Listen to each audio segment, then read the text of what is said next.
Sorry, I've lost it. I can't find it. But his name is Oliver Ho. Oliver Ho. He appeared on Malaysian television claiming to have applied blue ocean. Now, the other questions. The other questions. Let's go.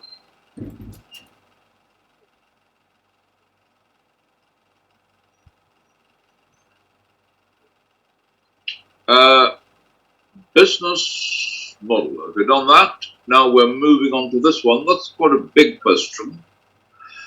Explain the proposed HR requirements for the newly proposed business, mainly focusing on the recruitment and selection training. Well, it says mainly focusing, right? Well, the question is about HR strategy. So it would be useful for you to say something about the meaning of HR strategy. And then you go on to talk about selection, training, and development strategies, right? So from day one, new businesses don't apply sophisticated recruitment and selection techniques from day one. They don't apply training and development techniques from day one. But it does happen, or it should happen, after a while. Now, first of all, we need to try and understand what we mean by HR strategy.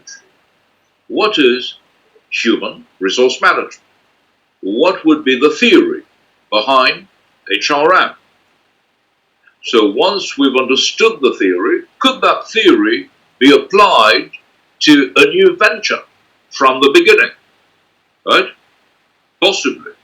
I'll give you an example. I'll give you a few examples. Yeah? And then we'll move on to develop the notion of recruitment and selection. But also, under recruitment and selection, there's a special category of people which is difficult to acquire, to retain, to keep in the business. That would be called, or the process is called, talent management. So talented people may be difficult to get, to hire. Why? Because they are talented. They are busy. They've got jobs. They are not going to read newspapers, right? So if you're looking for a talented chef, a talented anything, a tailor, they probably have too many jobs to do. They're well paid. How are you going to get them, right? So we need to think of a more sophisticated recruitment strategy, right? So this is what I want to talk to you about. Okay, HR strategy.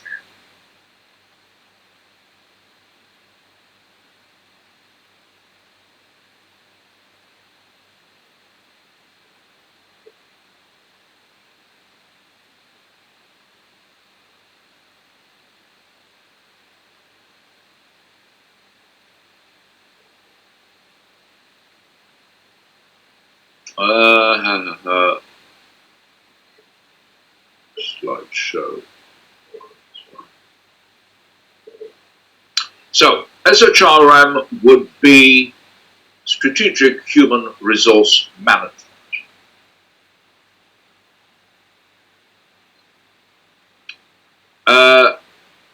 Let's have a look at some of the HR challenges, right? So the HR challenges, example of HR challenges. I'm turning the clock back about a year ago, just before the original lockdown. Before the original lockdown, 2020, there's a shortage of ICU nurses and doctors. And then afterwards, we had to ramp up the testing.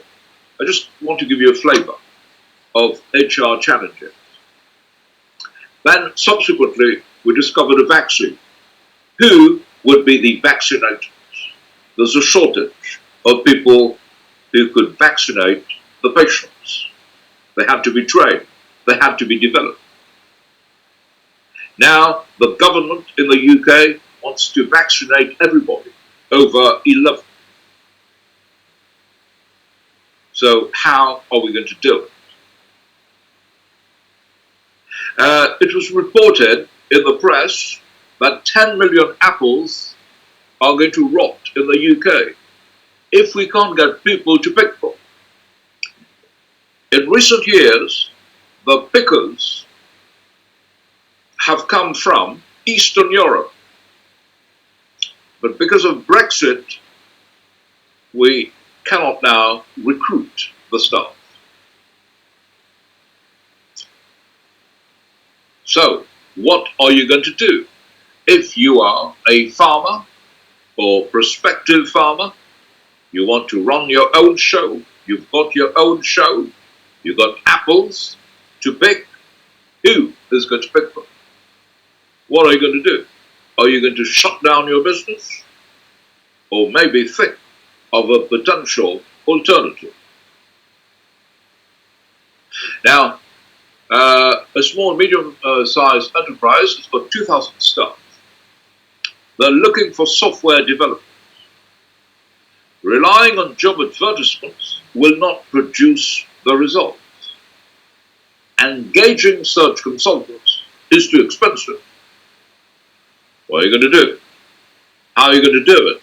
You could be a new entrepreneur, you're looking for software developers, you can't use search consultants. Software developers are not going to read job advertisements. What to do? How to get them? Right? Now, people are working from home worldwide. What are the implications for leadership, for culture, for motivation? So what's going to happen? All right?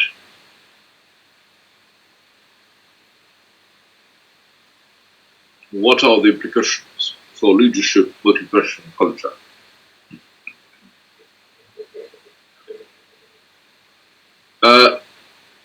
So generally, how will COVID change the workplace?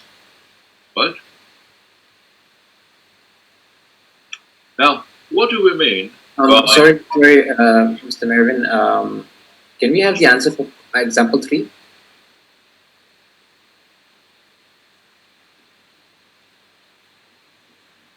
What was example 3? No. The previous slides. So you mean the software, for the software? Yeah, so I will answer all these. Yeah, so I'm just giving you a warm-up. I will answer all these questions. Yep. So as we go along, I will look at it in detail when we come to the recruitment of talented individuals. All right? Okay. So we're going to look at different ways of recruiting people, maybe, low cost, etc. Well, if the suspense is killing you, we could be thinking in terms of networking. Yeah, network. But let me just cover this under recruitment and selection of talented people. All right? So I just wanted to give you examples of HR challenges to begin with. Then we're going to talk about how to deal with them, how to address them. Right? So remember, it's the people who are going to create the value in your company. Of course, the structure of your model is important. Your business concept is important. But ultimately, it's people who need to perform, right? To create something. Yeah? As you probably know, all of you are working people. Now, what do we mean by HRM? At a simple level, we could say, right, it's the management of the relationship between two parties, the employer and the employee. So there's an exchange between the two. We want to make sure that we get the best from the relationship. There's a kind of reward and contribution.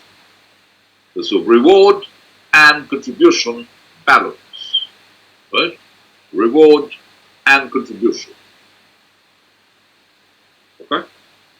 So the two ought to be in synchronization, because if one is heavier, the reward here is heavier, it means that the employer is getting a bad deal. On the other hand, the reward is so if it is out of sync, yeah, so either one or the other is getting a bad deal. So there should be in synchronization, is what I'm trying to say. But the question to you would be, think of 3 examples of reward, 3 of contribution. What do you contribute and what reward do you get? It's a simple exercise, but it illustrates, so we could draw a conclusion, an important conclusion from it. So there would be an important, quite a few important conclusions would derive. So my question to you would be, think of 3 examples of reward. What are the rewards that we get in a company? Yeah. So think of 3 potential rewards, and then what do you contribute? 3 contributions that you make. So under contribution, what contribution that you make at work? So what do you take with you to work? Think about 3 potential examples. So think for a moment, and then we'll share our thoughts, if you please.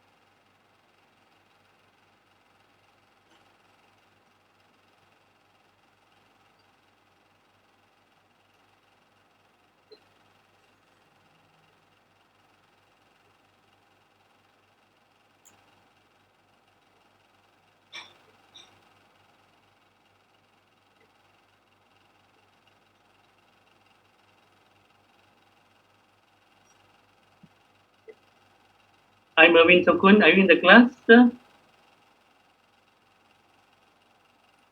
Yes, of course I'm here. Who's talking? Hello, are you? Yeah, this is Mohan, sir. Okay, Oh. class is on. Okay, thank you, sir. Oh, Mohan, who are you? I'm good. I'm good.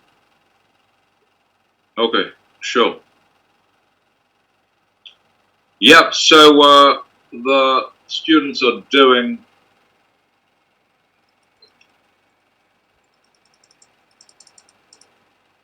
a little exercise. Okay.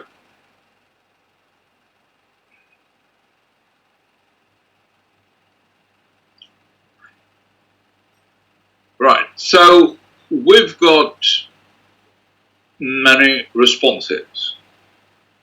Salary, benefit, bonus, monetary reward, KPIs, achievement, innovation, initiative, loyalty, position, lots of things. Yeah? Now, if we add these together, everything you've said, what conclusion could we draw? We could say, at this stage, we suspect that HR is a very complex phenomenon, right?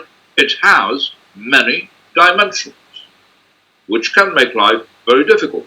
What about money? Does money motivate? Let me just put a direct question to all of you. Does money motivate people? Sometimes, yes. What do you think? Sometimes? Yeah? So if you find your job very boring, now we increase your pay. Would you, the following morning, find your job interesting? No. Probably not. Of course, you might find the job a bit more tolerable, right? You might suffer, right? The job a bit better, if you will, right? But if you don't like it, you don't like it, yeah? So if after your MBA we ask you to dig a big hole in the ground for $1 million US, right? So $1 million US sounds like a lot of money, but you need to dig a hole week 1. Week 2, you need to cover up the hole. Week 3, you dig up the same hole again. Week 4, you've got to do this year in, year out. Maybe after a few weeks, you'll say to your boss, okay, let me throw myself into that hole, cover me with the money, right? So, does money motivate? We're not sure. But however, money is a complex reward. Sometimes it motivates, yeah? Not all the time. It's difficult to say whether it motivates or not. Some would say it doesn't motivate at all. Some say, yes, it probably does. It was somebody called Hertzberg who wrote a book a long time ago. I think it was Hertzberg or Douglas McGregor, some time ago, that money does not motivate. And he sold millions of copies at the time, and he became a multi-millionaire himself, right? He wrote a book by saying money does not motivate, and he became a multi-millionaire. So much so, right, he wrote another one, Money Does Not Motivate number 2, I think. All right, so therefore, it's a bit of a complex rule. Now, let's continue.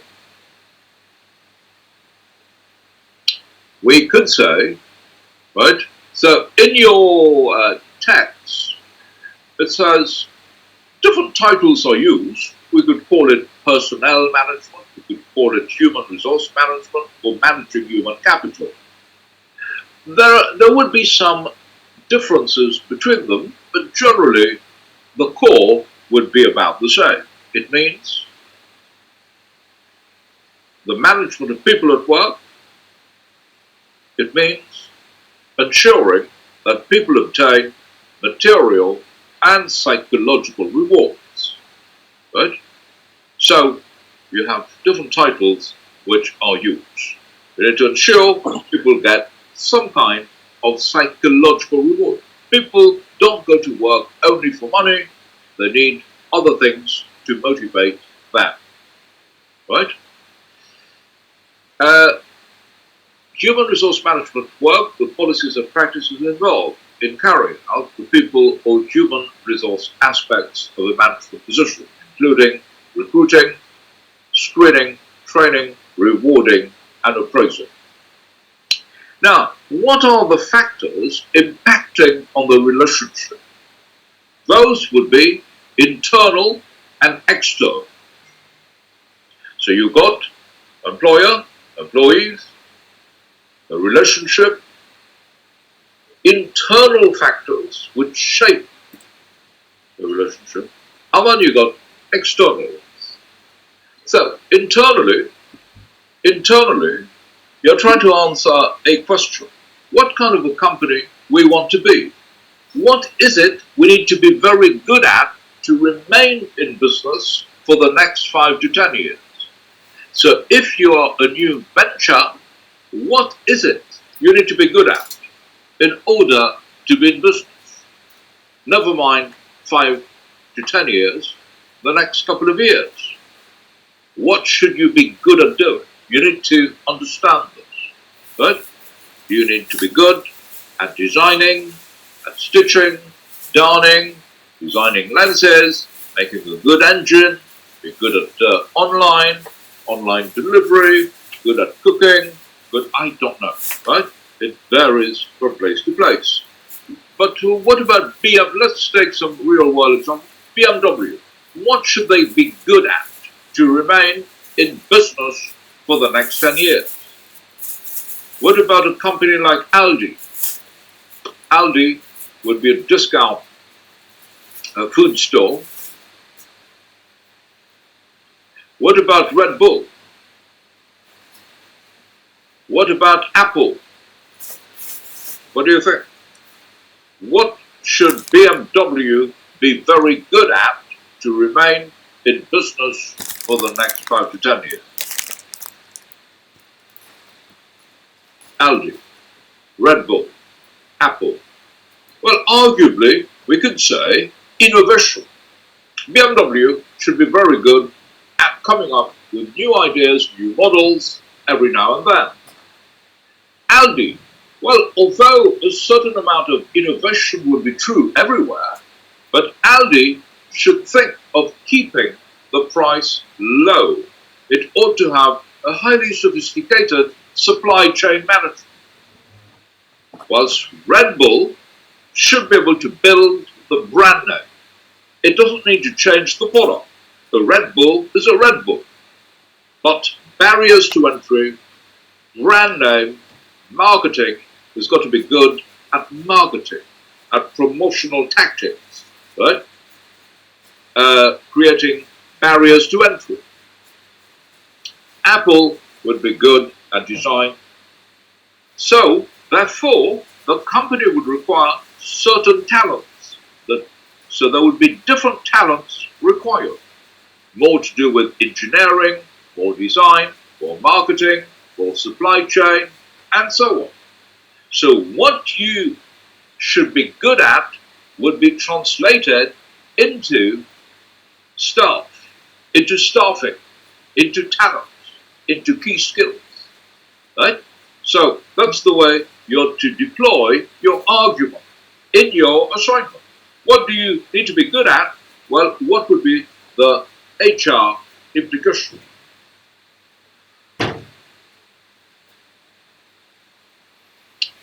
You could think about Walmart and so on.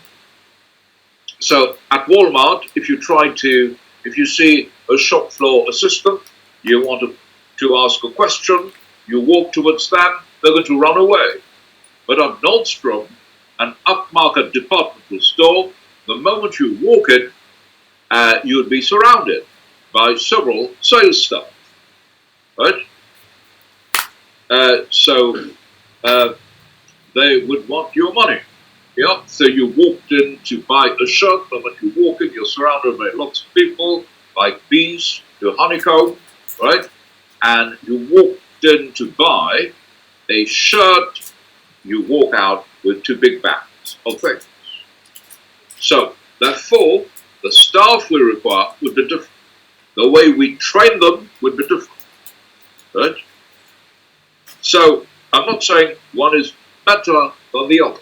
It's just that the way our business model requires different types of stuff, right? So go back to your business model and say what type of staff you need. Now, the external ones would be what we call the political and the pastoral factors. So these could be, I'll be a bit quicker here, so there could be things like discrimination at work. In some parts of the world, you can't discriminate.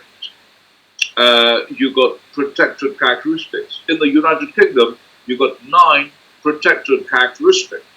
You can't discriminate on the basis of age, sex, gender. Now, sex and gender are 2 different things. You've got people who are transgender, right? They're neither male or female. You can't discriminate. You've got people who have a different sexual orientation, you know, what you call gay lesbianism. You can't discriminate because of civil partnership, a man married to a man, a woman married to a woman, and so on. So all these would make life more complicated for the employer. Yeah. So it could be I usually help a lot of people with their employment problems in my spare time on a voluntary basis. Yeah. So there was a guy who made a complaint the other day about his employer and about the employees where he works. It's a case which is very similar to a reported case in the United Kingdom a couple of years ago. Basically, there was an individual who joined a company, a departmental store called Primark. During the interview, the interviewer looked at their passport. I need to use the word there. I can't really call the individual a he or a she. I've got to use a neutral term here, their passport. So in the passport it said that the individual was Alexander, somebody. But the individual insisted, because he said, no, I want to be called Alexandra. Okay, now he was, so they were given the job, and on the job, however, all the staff were making fun of Alexandra. They said, you got a manly voice. You don't sound like Alexandra. We'll call you Alexander. He tried to use the female toilet. They stopped him. Staff stopped him. He reported it to management. Management did nothing. And staff poured male perfume, aftershave, over him. They said, you got to man up. Right? So he was harassed for several months, reported the matter, management took no action. He went to court and they were forced to pay him £47,000. Right? So I could go on, I'll give you loads of examples, but haven't got the time. So there's minimum wage. So in UK, you need to pay people a minimum of £7.50 or so.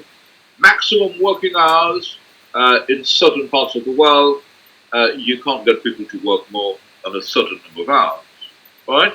So think about political, economic, etc., etc. Right? And there could be things like discrimination, hired, not hired. That would be age discrimination.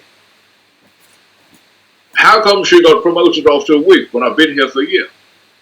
Discrimination, maybe, potentially, could be. Don't discriminate, but all the same on the inside. Okay, maybe. And that could be economic issues. So minimum wage would put pressure on the relationship. Inflation again would put pressure, so employees would demand more money, the employer's costs are going to go up, it could spiral out of control. Economic growth could be good. Both parties would have more. The employer and employee, higher wages, higher profit. But economic growth could lead to a shortage of key skills.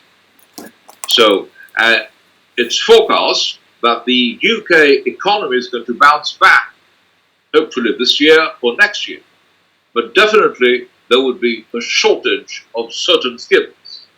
There would be lots of unemployed people, but some skills would be difficult to get, especially in hospitality.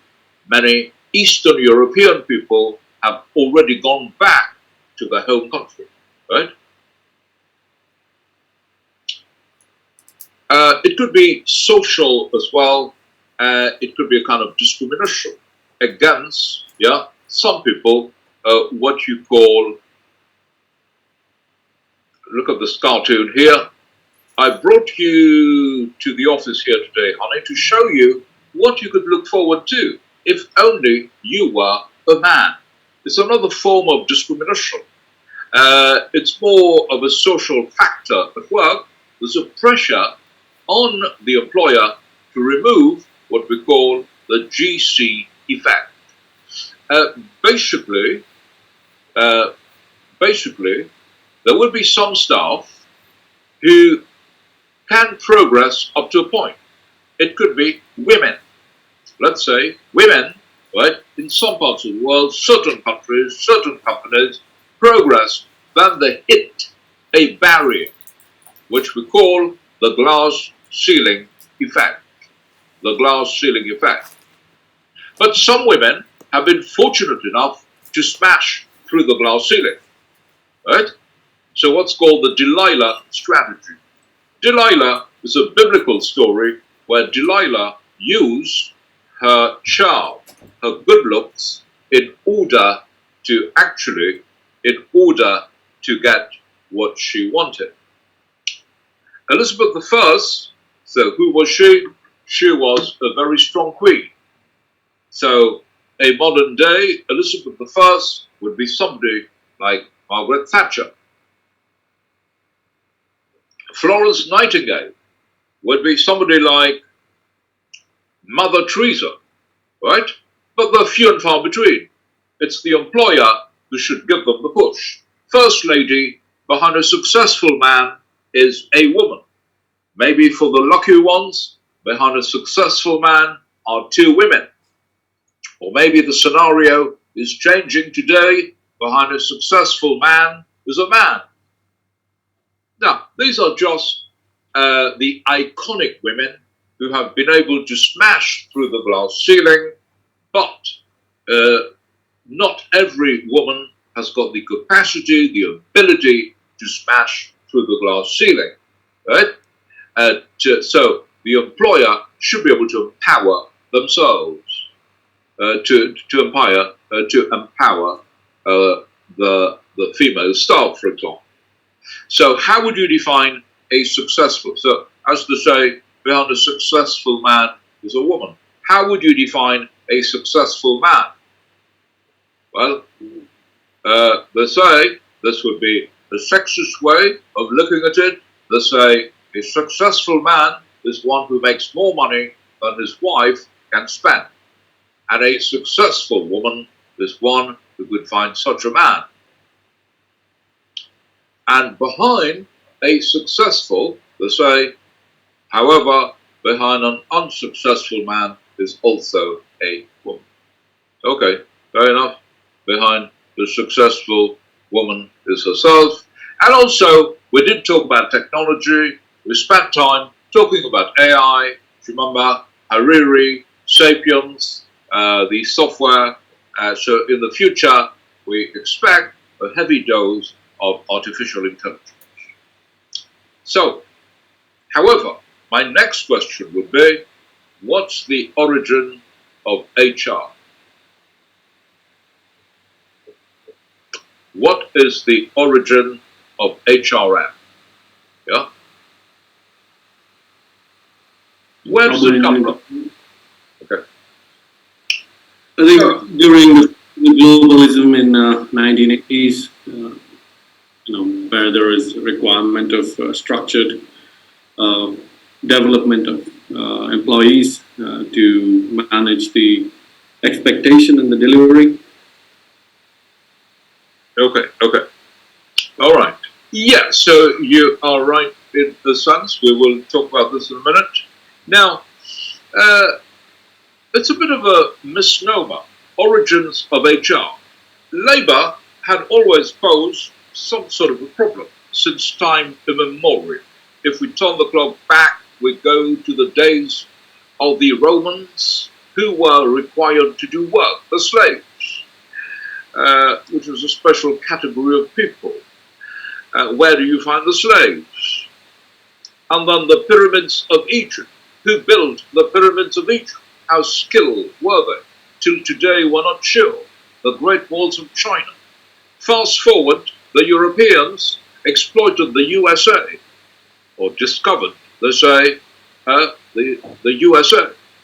And soon they found that a lot of wealth could be made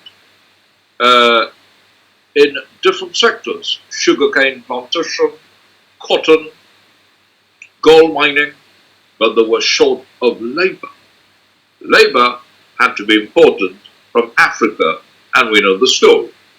So therefore, labor had been a bit of a challenge since time immemorial, right? It's not something simple to deal with. But in management literature, we could trace the challenges of HRM to 4 or 5 different sources, what we call Taylorism. And I think I've already covered Taylorism with you, yeah?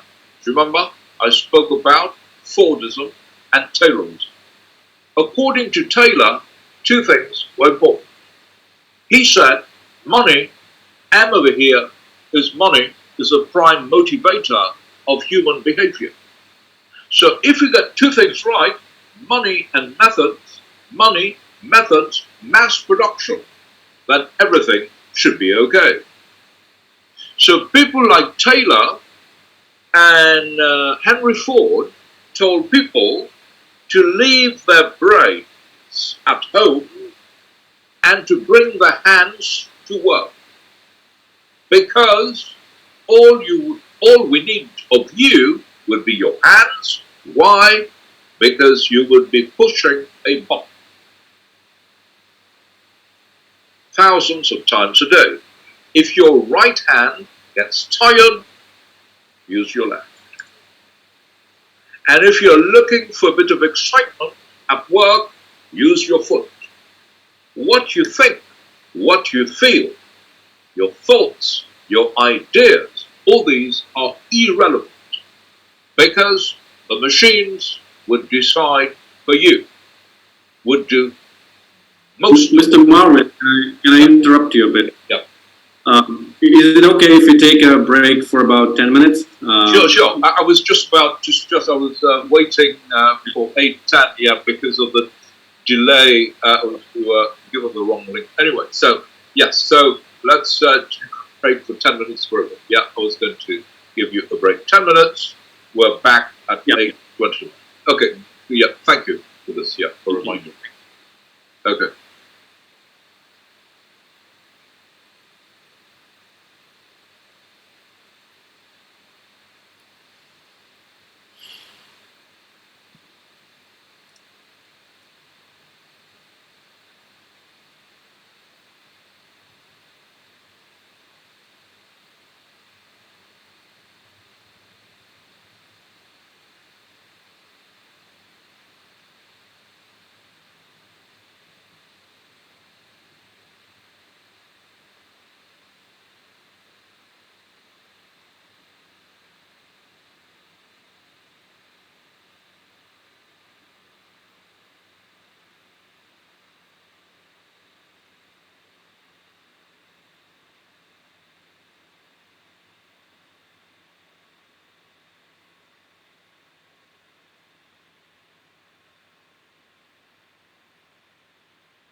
Okay, let's continue. We were talking about the origins of HRM.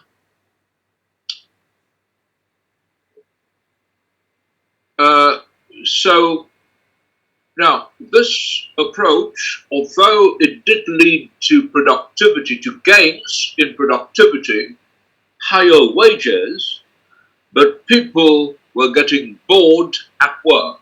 There were new management challenges, boredom, apathy, stress, conflict, sabotage, industrial unrest, labor turnover. So management came to the attention of academic psychologists for the first time. So management came to the attention of people like Maslow.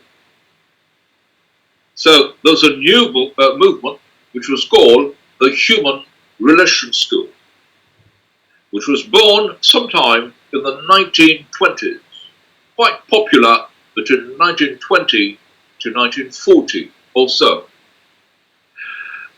So the whole idea was to give people a bit more than money.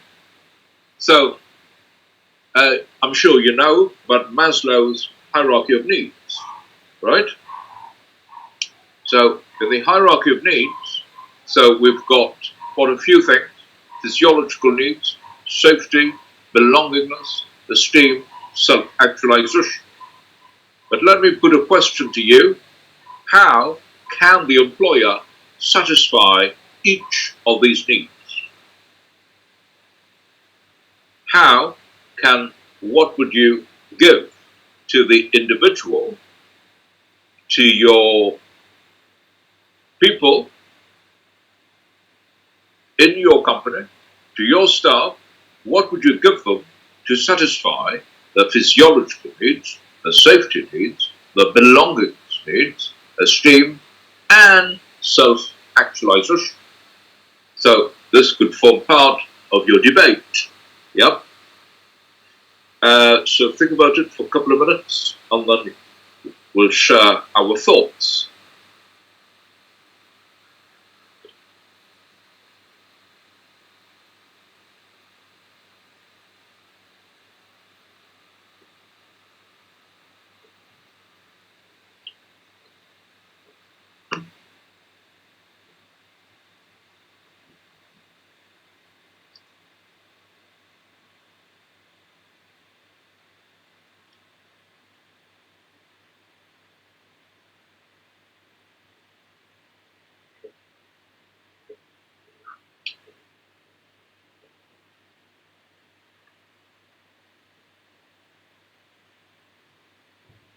Okay, so let's have a go. If we say, clear this off, that's the hierarchy. What would you give, yeah, to satisfy each level? Right? So here we could say we need to make sure that people are well paid, adequate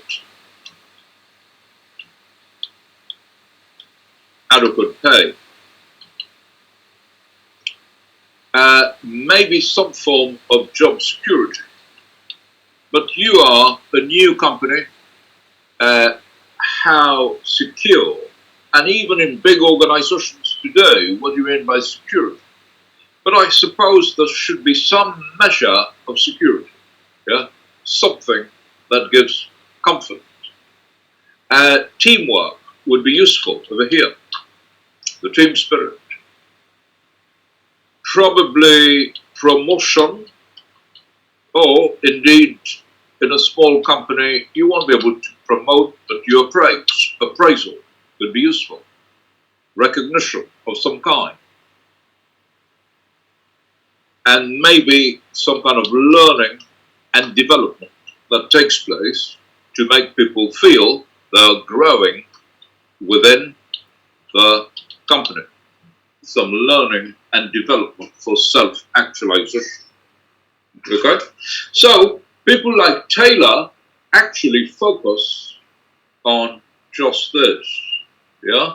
So, Taylorism or Fordism, so Henry Ford and Taylor were talking probably, maybe, on the lower needs. Yeah? So, that was the basis of Fordism. Right? Henry Ford, etc. Okay? And then we could go on and talk about many other sources. But let me fast forward a little. And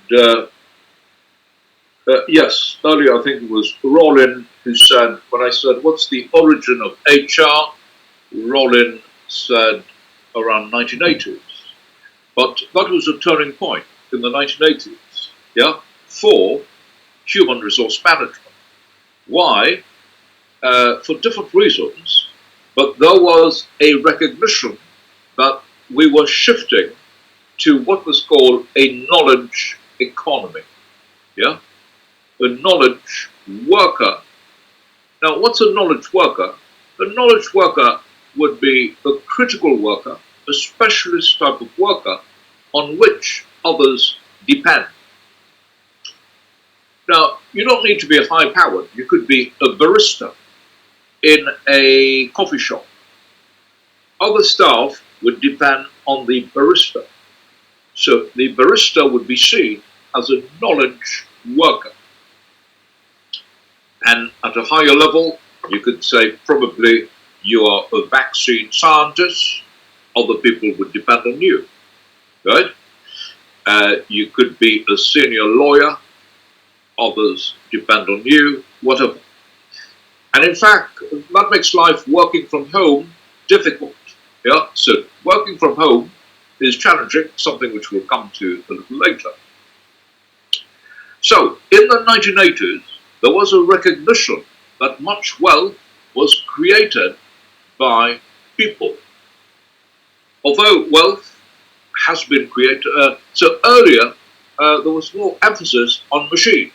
There was the belief that it was the machines, the technology, the software that was making the money, which is true, but also it's the talented, knowledgeable staff that was a driver of wealth.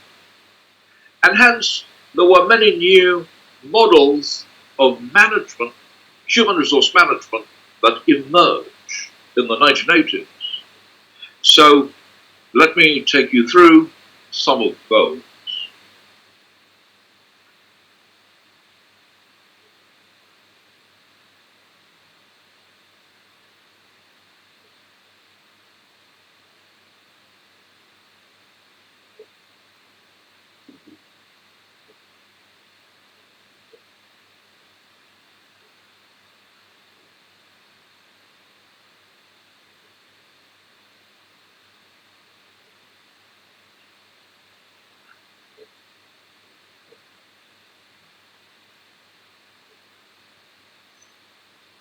In the 1980s or 70s, starting in the 70s, 1980s, there was an emphasis on what was called culture or Japanese management. Many Japanese organizations were performing better because it was believed that their work culture was superior. Right? So, what do we mean by culture? Well, we can understand culture from three different perspectives. We can understand it from the national, industrial, and micro. So, are there any cultural differences between the Americans and the Japanese? Probably yes. Well, definitely yes.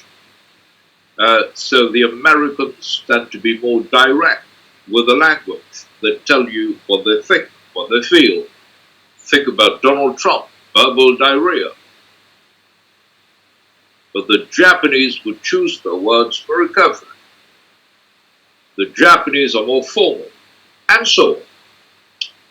But if we look at a number of countries, we say, well, let me just make a list of the number of G7 countries, right? Let's say we have the USA, we're here, we've got France, and we have Germany, we've got Japan, and one more country would be the UK, yeah? Now, if we were to classify these countries in terms of the length of the working week, in terms of the number of hours that we spend at work, which country has the longest work week? Yeah? So the longest working week would be, number one, would be Japan. Number two is the USA. Number three would be the UK. Number four would be Germany. Number five, France. Now imagine we've got a team, yeah, over here. Now we put a team together, a team of, say, vaccine scientists to develop a new vaccine, right, the next generation of COVID vaccine. A team, in fact I ought to say an international team. An international team of vaccine scientists drawn from these countries. Now, the French would probably want to go home by 4 o'clock. The British probably 6. The Japanese would be prepared to stay till 9 o'clock, would work weekends. So that immediately could be a source of tension, a source of conflict. It has happened before and reported many times over when you deal with international people. Yeah? So culture is something which is pretty complex. Yeah? You are going to study all these in your other modules. So what we see on the top would be a small part of culture. But culture exists down below. Our beliefs, what we believe to be true or untrue, what we think is important or not important, so our biases, our prejudices, our life experiences. We've been locked in a pandemic. We're suspicious of certain nations. We believe they've created the coronavirus, all kinds of things. We've got fears, we've got dreams, and more, right? And so if we look at, so I picked up a few HSBC advertising literature. It says only 4% of American films are made by women. In Iran, it's 25%. So what they're trying to say, we should not be presumptuous of other countries. We must not assume things about Iran. We should go and find out. Yeah? But they also say that the world would be a dull place if everybody agreed on everything. And they show pictures of a cow, of 3 cows. So it's a source of leather. So what they're trying to say, there's the universal agreement that it's a source of leather. But in some parts of the world, it's a deity. Therefore, if it is a deity, you won't be eating it for dinner. Okay? So, names, for example, in marketing, Sun Fat, this could be a nice name in Mandarin and Cantonese, but they have to shut down in the UK. They have quite a few satisfied customers. This girl here should be eating at Sun Fat. And also in a restaurant, there's a restaurant here in the UK, which is called FUKMI. How do you pronounce this name? Imagine you were a receptionist. You were answering the call. How would you take a call? Good morning, cook me, or could be good morning. Okay, now we could be looking at this particular author here on a more serious note called Hofstede, right? Hofstede. Now, Hofstede said nations differ on several cultural dimensions, right? We differ on several cultural dimensions.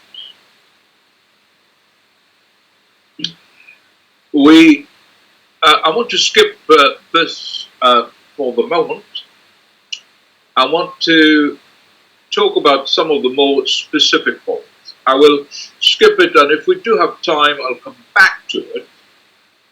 I want to take you through some of the more specific HR models.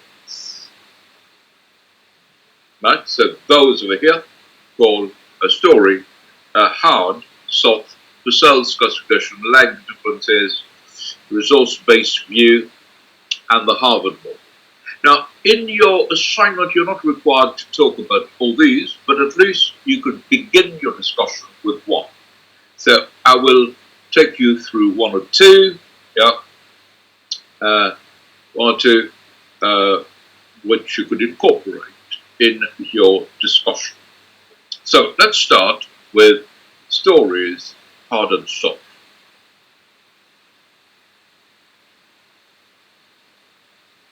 Story says there are two types of HRM. Two types. Yeah, that's him. This one is hard. That's hard, that's soft. People should be used as cost effectively as possible. People should be used as productively as possible. And people help the organization achieve their aim. So in a way, in this type of organization, that's hard, we are seeing people as a payroll cost. So that would be F.W. Taylor, Henry Ford. Henry Ford saw people as a kind of, it's a means to an end. We're using them to push a button to make as much money as possible, to minimize the wage bill, and they're there to help us make the motor come, full stop. Now tomorrow, we may not need you. Well, you've got to go. That's a hard approach. Amazon.com has been accused of using a hard HRM. However, there are organizations like Microsoft, possibly, maybe Toyota, the Japanese, where they say the feelings of people should be considered. We need to involve people in decision making. And people are here to shape the direction of the enterprise. So that's a soft type of management. We need to engage people in making some of the big decisions. Right? Hard and soft. So, which one is better? According to Story, he would support the soft. So the soft is probably more productive. Okay? So hard. So another way, let me look at my previous slide. So, do organization practice hard or soft? Well, they say they tend to practice it differentially. What's differentially? Some people are the recipients of hard, some are the recipients of soft. Right? Hard and soft. That's one. And then it is practiced sequentially. Maybe during COVID, some people, we had to get rid of some people who were fired, and those people who remained behind would be treated nicely, possibly. or maybe we outsource some of the work to some foreign location, but those who remain behind. So those who were fired were the recipients of hard, and those who remain behind now were motivated, integrated, were involved a bit more. They became the recipients of SOF. But also, they say it's probably a matter of rhetoric. Managers preach SOF, but practice hard. You preach SOF, but practice hard. Yeah? You practice hard. Okay? So that would be the hard and soft. I'll give you a link. You could watch this. It's a tomato production company, started in a small way. A lot has been written about it, where they do not have a management structure. They don't have a structure as such. It's a flat organization. Everybody is a boss, right? And eventually, so the productivity is 35% higher in the industry. A highly successful company. Let me give you a glimpse of it, if I can.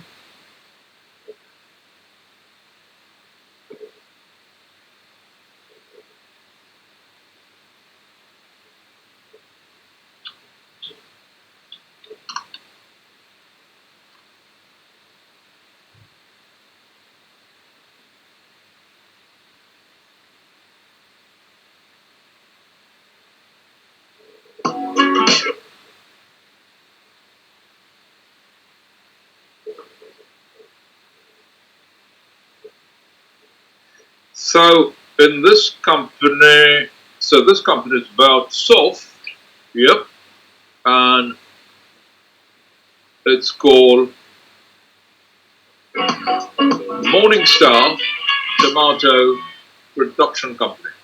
Okay.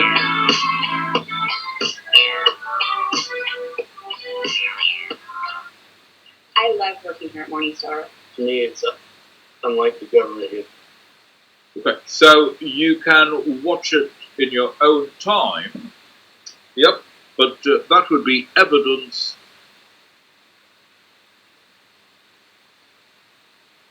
Sorry, muted. Sorry, I've been muted. Don't know why. So it's a short video of 5 minutes. Is it okay? Can you hear me now? Yep.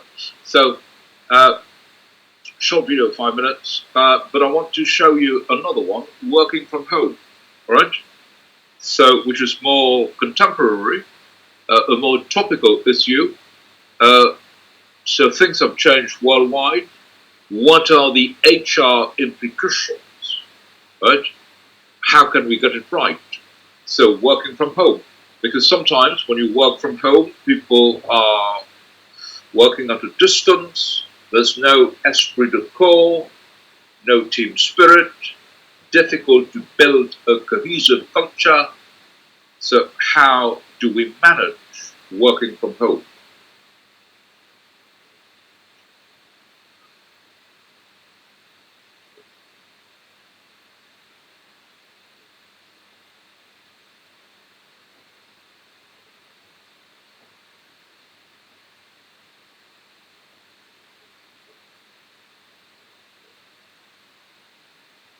Okay, so I've given you the link. Let's watch a bit of it and see how we get on. Your desk look like for the past year? Despite the means, what has your desk looked like for the past year? Despite the memes, tweets and videos, it's likely working from home is here to stay. Even after the pandemic, most office employees want to keep doing it at least one day a week. This brave new world of working is forcing policymakers and employers to wrangle with some unforeseen issues, many of which will have far-reaching effects on workers around the world for decades to come.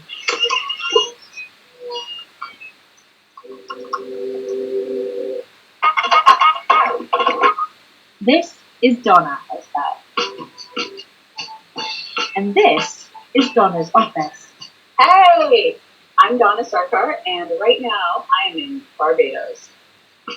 Donna works as a software engineer for Microsoft. Before the pandemic, she rarely worked from home. When this pandemic set in, I honestly had culture shock. I've never worked a job where I had zero human interaction in my 20 years of tech. So it all started in June of 2020.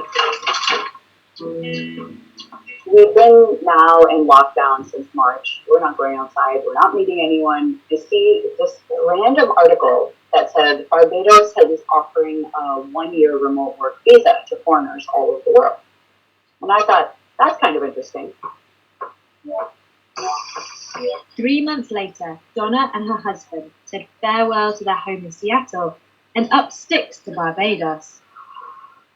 Last night, we sat out on the boardwalk and had rum punches and tacos and overlooked the ocean, and it was magical. It was a throwback to a time like almost a year ago when you could do that.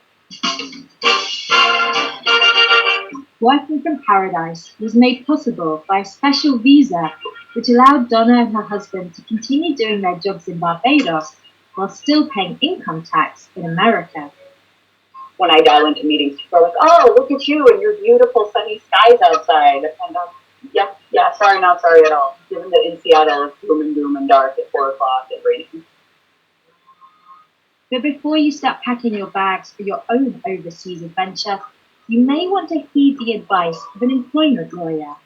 We're seeing quite a lot of requests coming through from employees to employers to work in other locations. And I think employers need to consider those requests very carefully, depending on the location of where the employee wants to work and their own nationality. There could be immigration or visa. Okay, so you could watch this one also in your own time. There's another one which is equally important, I think, to watch.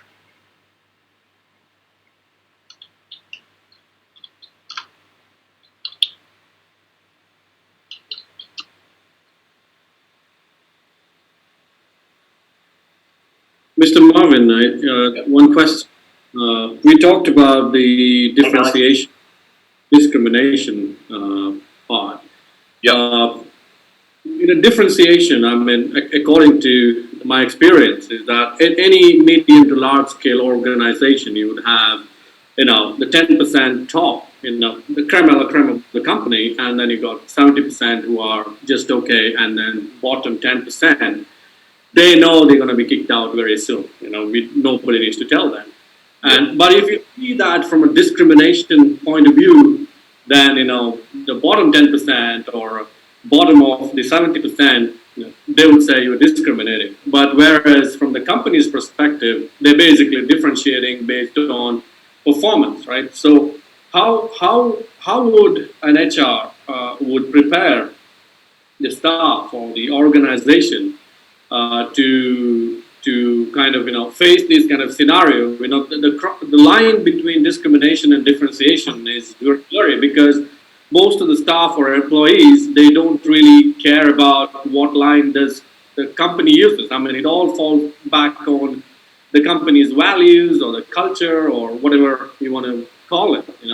So how do you say that an HR would handle this scenario when the differentiation has to be done? It is done everywhere, including kids going to school. They give trophies only to the winners, right?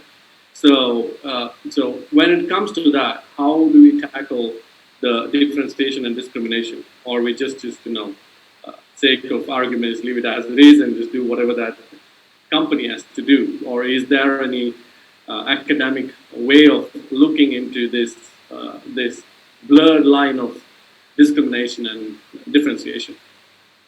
Like, to take it forward, I mean, majority of the companies so definitely would want people who are committed, competent, those who are cognizant to what company wants, and also to being cost effective at the same time, right? So in this scenario, being a manager or a general manager, they definitely would prefer someone who has all these abilities rather than just saying, hey, calling it a discrimination. And that kind of leads to employees abusing the employer as well in the name of discrimination. I mean, that's what you see in most of the Western companies. I mean, the people just sue companies, employees sue companies just because, they didn't promote them, they didn't, for whatever reason. And most of the companies these days, they generally don't look at your orientation or what you've done. At the end of the day, cost the company and how effective is that employee to the company, right? How much money you're bringing into the table. That's the bottom line for majority of the managers. So I know, I mean, it's a bit complicated stuff, but how do you approach it, academically? Okay, now you brought up many issues here, if I've understood. So your colleague Roland has brought up a number of very interesting points regarding the management of layoffs. How do we lay off people at work? How do we differentiate between the core and the peripheral staff, right? And is there, as he says, textbook model of managing these staff to minimize the pain and the heartache, perhaps, right? Or how could we maximize productivity? It's a very difficult topic. Yeah, we don't have a simple answer. When we come to the management of people, it's extremely difficult, right? We don't have a definite model, definitive answer, because people are complex. However, just to go back to a little bit of what you said, what is the textbook model? Now, there are some authors like Story, etc., who would promote the notion of soft HRM.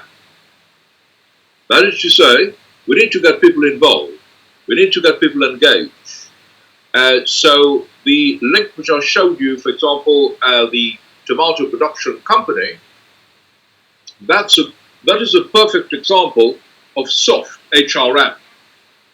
It was founded by one man, Chris Rufer, but he said, okay, there'll be no hierarchy. Everybody's involved in shaping the direction of the enterprise. So in a way, it's a culture which you adopt from day one, right? That is to say, you don't see the employee as an employee per se, but it's part and parcel. It's a family, if you like, yeah? That would be one particular way of looking at it. But some organizations adopt a hard HRM. So they say nice things to people, but when push comes to shove, they would be prepared to kick you out. Yeah. So how do we manage this situation? Well, we could try to minimize layoff, try to merge jobs, combine jobs, try to go for job sharing scheme, probably. But when it comes to the legal framework, however, discrimination, well, we need to follow that legal framework, which varies from country to country. Here in the United Kingdom, we need to make sure that people have not been unfairly selected for redundancy, for layoff. Yeah? If they've been unfairly selected, then you could end up into a lot of hot water. There are many. I used to belong to to a union, the University of Teachers Union. They've changed the name now. It used to be called University of Teachers Union, of which I was a member. And many of my colleagues used to come to me whenever they had work-related problems. And I recall on one occasion, I helped a colleague take legal action against an employer. It's on Google. He made legal history, right? He was unfairly selected for redundancy. There was a restructuring. His job went to somebody else. And because he was of Sri Lankan origin, we claim race discrimination. All right? what was his compensation? Let me show you.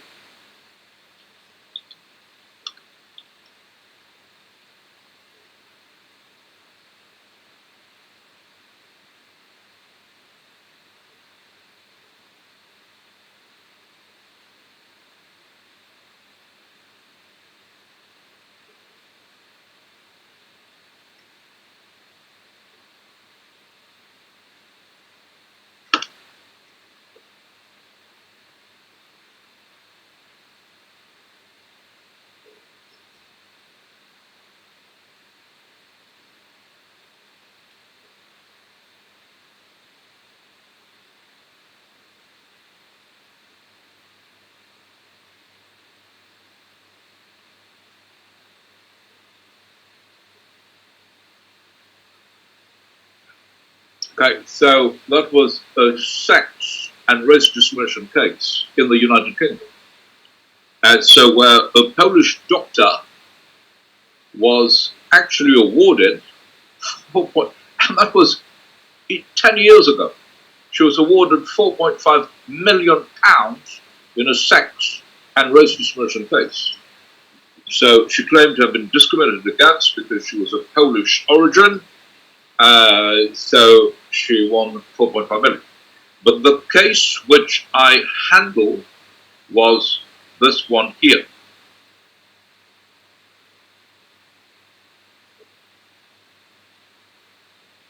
It's on Google.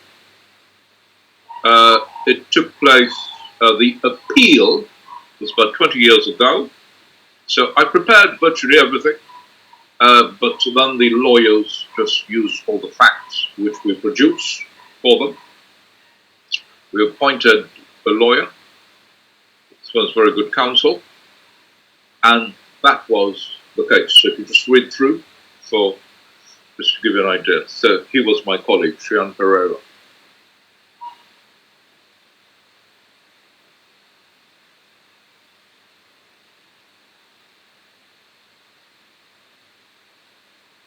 So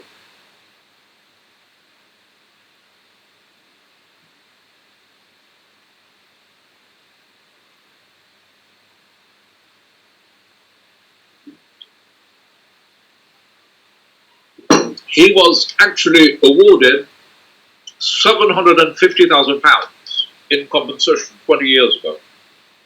Right? So simply because he had been unfairly selected for redundancy. So therefore, your question has got a legal dimension. It has a management dimension. It's got a moral dimension. It's got a cultural dimension. It's a complex. So we could analyze your topic from many different angles. However, at the end of the day, many companies would be concerned about the legal bits, yeah? Because no matter what you think, ultimately you could open yourself to a lawsuit. And in fact, you'll find many companies, yeah, are not cognizant, are not fully aware of the legal obligations, yeah? Even big companies, yeah, employing many lawyers are not fully aware of the legal obligations. So many would be concerned about the legal. But beyond legal, it probably makes good business sense, yeah, to make the best use of your staff, to integrate people as best you can, yeah, and maybe to have a flat sort of structure or not a very tall hierarchy. Why? Well, there's good evidence from the highly successful businesses like Hewlett-Packard, Apple, Microsoft, maybe Toyota, right? Who use the stuff, Volvo, right? They're found around the world.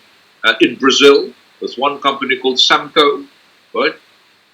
Who get the staff involved. Samco, for example, says to its employees, come to work whenever you want to. If you want to work for 3 days a week, okay, no problem, right? How much do you want to earn? You got to justify your pay. Tell us how much you should earn. In fact, it's you who would decide what you should be earning. The company makes anything and everything, from bubble gums to rocket fuel. And so it's a model organization. So we could only learn from these successful firms and draw our own lessons. Okay? That would be my kind of short answer. But we could get involved in a very big debate. We could go on and on. Okay. So ideally, you said that there should be a mix of both hard and soft approach to it. Yeah, maybe. So some would suggest, well, there should be a bit of hard, a bit of soft, or maybe if you can afford it. You see, I think it's difficult to be entirely soft, right? But you can from day one. If you have adopted the soft approach from day one, maybe. I think we need to watch Morning Star together, right? Let's watch it. It's only 5 minutes. I know, just bear with me, class. 5 minutes. Let's watch Morning Star. And let's see if we could learn something from it. It started as a small company. So let's see if we could draw some lessons for now, right?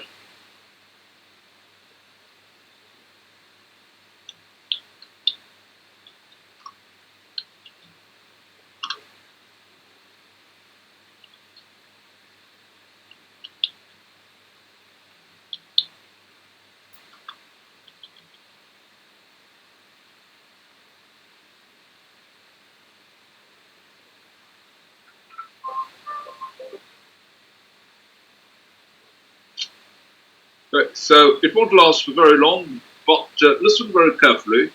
You could incorporate, this could be useful for I your... love working at Morningstar. To me, it's unlike the government, you know. We have a lot of freedom here. I love this job. I plan on working here until I retire because it's so different. Self-management is at a very, very high level, exactly the way you live when you go home from work. You just actually keep that hat on and come to work and stuff.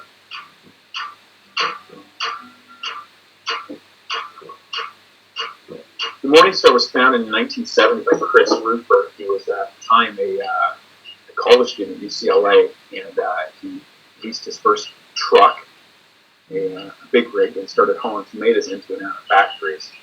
And over a few years of doing that, he kind of had some thoughts about how factories could be run. And in 1990, he started what was the Morningstar Packing Company's very first facility in Las Vegas, California. We've grown since 1990 to 3 very large facilities. Those facilities process about 40% of California's processed tomato crop. We are the largest processor of tomatoes in the world. So who's the boss? I think in a traditional organization, there's kind of a very rigid interpretation of who the boss is. We have no bosses here at Morningstar. I have no boss. So, well, everybody's basically a boss. I'm on board at Morningstar. You and the colleagues around you are expected to kind of take a time out, sit down, examine yourself, your competencies, your what you have to bring to the table, things you're trying to achieve in your career and in your life, and organize your work accordingly. And as long as you are achieving your mission and the enterprise is achieving their mission, there really aren't a whole lot of boundaries around how that works. And you really, what you're doing is you're working with other business units. You know, I may want to get something done on the operations side. So what I have to do is, not because I'm the so-called head of quality or whatever your job title would supposedly be, you need to go and you need to negotiate with another business unit, maybe it's the evaporation guys, and we need to negotiate, but at the end of the day, it's what's best for the company. We don't have a structured hiring process. Here at Morningstar, as a group, as a family, we're involved and we make those decisions together. You hire the right people, you get the right person in the job, you don't need to micromanage them. There is no micromanaging here. And it's really a breath of fresh air, to be honest with you.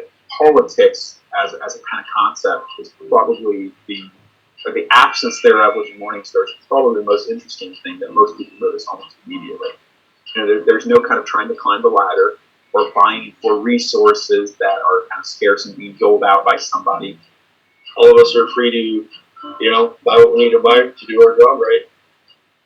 It's not that there's unlimited funds. It's simply that you have the ability to expend the resources you need as long as you get the appropriate, you know, get people involved who have expertise and are going to be affected by it. You have the ability to spend money. And if I need to spend $80,000 on a lab instrument, I buy the lab instrument. In my other company, that doesn't fly. Not only would I not get it, the process to get to that point is very difficult. The things that quash people are overwhelming bureaucracy and red tape, inability to do the things that you know beyond a shadow of doubt are the things that need to be done. I think the people on the floor are probably the best ones to make the decisions, you know. We see it run, we've done the maintenance on it, we know more about it than anybody. Kind of fundamental to our way of doing things. The person with the most insight and most knowledge should be the person making the decision. Period. End of story. Knowledge is what gets you respect here, not a job title. We've pushed the fundamentals of management out to everyone in the enterprise. We've also pushed the fundamentals of creativity and innovation out to everyone in the enterprise. Very explicit about the fact that the most important thing within an organization is improvement.